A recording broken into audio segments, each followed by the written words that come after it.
Hi, everybody. Welcome to Phil and Dave's Excellent Adventures. Just Dave here. Today I'm talking about the Lord of the Rings, Rings of Power, Episode 3.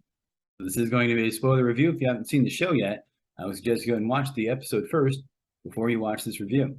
So, Rings of Power is, of course, the show based on Lord of the Rings. This is the third episode of the first season. As far as what I liked about this episode, the cast overall was good. Again, Morfydd Clark continues to crush it as Galadriel. I'm really liking her performance and her character. I like this kind of badass Galadriel that some people are upset about. They think it's, unrealistic or unlike her character. But from what I understand in the Silmarillion and other stories, she's depicted as being a warrior, as being someone who fought like this. So it's not really that out of character for her. So I liked her performance, and I like seeing more of her, and I really like her storyline. I like Cynthia Day Robinson as Queen Muriel. Her performance is great as well. Maxim Baldry as Isildur. I liked him. Emma Horvath as Irian and Alex Tarrant as Valendil. I believe this is all the first time they were introduced. And yeah, their performances were all solid in this. We got to see the city of Numenor, or the land, the country, I'm not sure. And it looks great. Again, this show, they spent a lot of money on this show, on the sets and on the CGI, and I think it was worth it. I think it shows. I think it looks great.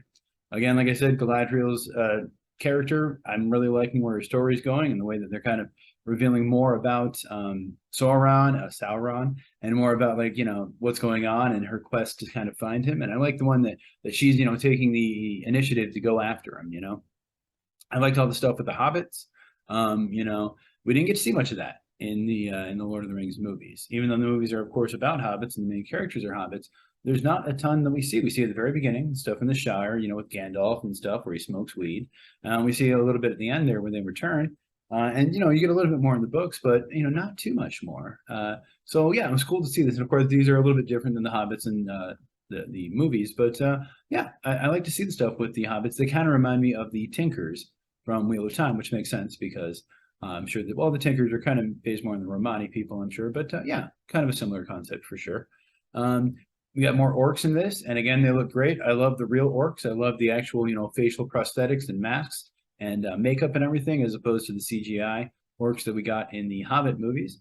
And I really like that the elves love trees. There's this, scene where the elves are enslaved by the orcs, and they wanted to, cut down the tree, and the elves are like, no, we can't. This tree has been here longer than, we have and everything. I really appreciated that because it makes sense. It's keeping in character. Elves love trees, absolutely. As far as what I disliked about it, I'm still not loving the character of Arondir. I'm not sure if it's so much the guy's performance as it is just the character itself. It's just, there's not much there. I guess he doesn't talk much. He's kind of a quiet kind of a guy, and that's hard to pull off. I watched a movie recently with Ben Foster where he was kind of a quiet guy, but I thought his performance was pretty good. And this guy, he's not as compelling to me for whatever reason. Although I'm starting to like him more, and I do think the character is kind of coming around, but. Yeah, his sort of stuff I'm not loving. Although the stuff with the being enslaved and the orcs is an interesting thing, and I'm curious to see where it goes with that. But yeah, that's kind of a weak point for me so far. There's a horse scene with Galadriel that it seemed a little odd to me. Just this very I don't know, kind of gratuitous horse scene where it's like in slow motion and they're showing the horse's muscles rippling, and she's got this sort of very ecstatic kind of look on her face. And it's a very good possibility. She had mentioned earlier she hadn't ridden a horse in a while and she was missing riding a horse. I might have missed that. But to me, it just kind of seemed like, it kind of seemed like the kind of thing that people who really like horses would like. But yeah, just a little over the top for me, I guess that scene was kind of funny. And then another big issue I had was, well, not a big issue with this part so much, but Halbrand, the human man who's been with Galadriel, is revealed to be another exiled king, like God, what's his name from Lord of the Rings was, and Aragon, and Thorin Oakenshield was too, I believe. So yeah, it makes sense though. Tolkien did a lot of exiled kings, so why not? He's an exiled king, of course. But I think an issue I did really have was he had that fight scene where he's fighting these people, and it turns pretty brutal at some point. Like he's smashing their faces and there's blood and stuff. And I don't know if he killed those guys, but it seems like he's certainly grievously injured a couple of them. And that seemed to me a little excessive and maybe a little out of place. And it makes me not like the character quite as much, when he's kind of that level of brutal. And although I haven't watched the Peter Jackson Lord of the Rings movies in a while, so maybe I'm sure there was Peter Jackson, did like that kind of gore and stuff, but it seemed a little out of place for the kind of tone of Lord of the Rings and for this show, to me at least.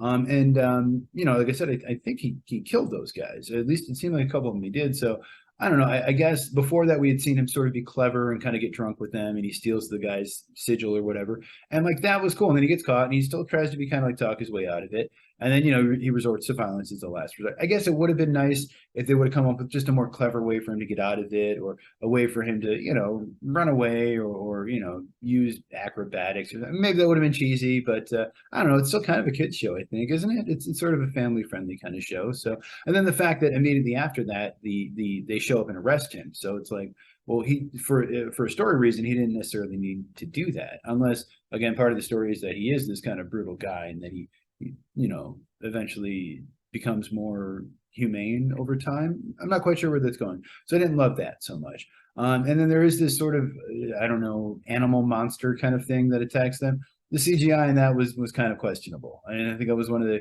the first noticeable things, other than the elevator in that second episode, where I'm like, oh yeah, that's taking me out of it. That doesn't look great. And then the other major issue I think I had with it was there's these sort of 300 style fight scenes, or just very kind of modern kind of hyper stylized fight scenes they did with Arendir and some of the other elves and the orcs particularly, where they're kind of like kicking chains and throwing them at people, and they're showing like the close up of the chains and stuff. And I think again Peter Jackson did do a little bit of that stuff in the trilogy, and I don't mean to keep comparing it to this because it is its own thing. And so I think that is sort of a way of the show kind of showing that it is its own thing, because it is a little more stylized, and this is the style that came out after those movies came out, so that wasn't really a thing then, at least not that I remember.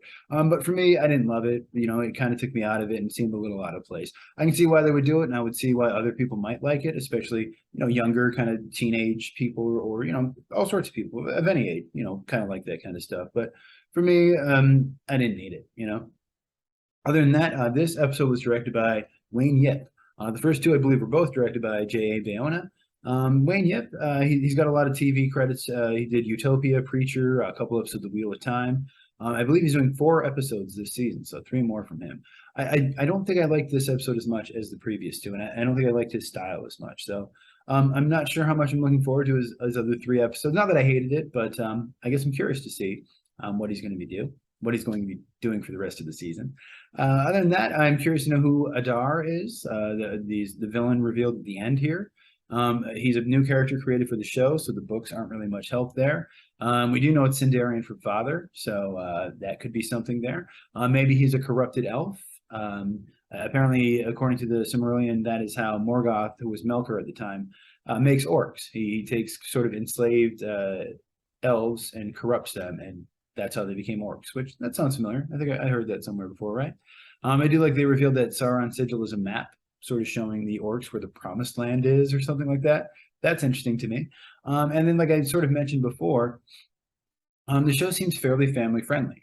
And I like that. And I hope it stays fairly family friendly. I don't really want to see sex or nudity in a Lord of the Rings show, and I don't necessarily need to see like super brutal death. And like I said, even though Peter Jackson may have done that in the movies, which again are different, that was usually against orcs, I think, which for whatever reason, maybe it's just me, I don't mind it so much when it's against orcs. When it's against humans, that's a little more visceral. It's a little more so yeah, and I haven't been watching House of Dragons. I will probably eventually watch it, but I know Game of Thrones was, had a little more sex and nudity and a little more kind of adult themes to it. So, and I'm assuming House of the Dragons is, maybe they're not, I don't know. But I like that this is kind of family friendly. I like this is the kind of show that you could sit down with your kids over a certain age at least and watch it and enjoy it as a family. So, good for that.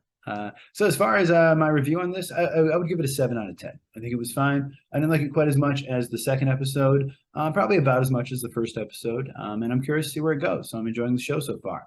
So if you watched the episode, let me know what you thought of it down in the comments below. Thank you so much for watching. Hope you have a great night, and I will see you here again next week.